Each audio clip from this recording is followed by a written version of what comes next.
This video describes how to get the robot back into a packing position.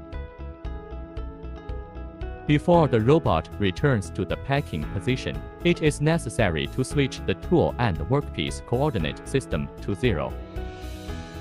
Firstly, switch the tool coordinate system, click Initial Coordinate Tool, switch to Tool 0, click Apply. Switch to Workpiece 0 and click Apply. Finally, slow down the overall speed.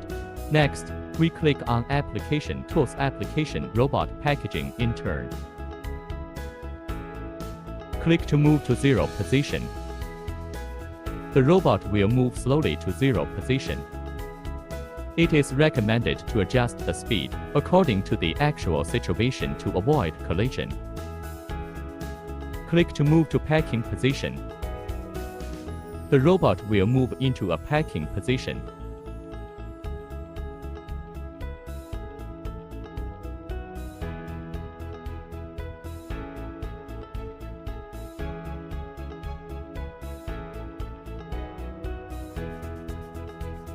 The robot has now moved to the packing position.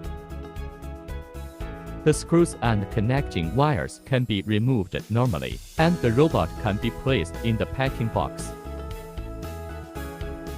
This is the introduction of the robot back to the packing position. Thanks.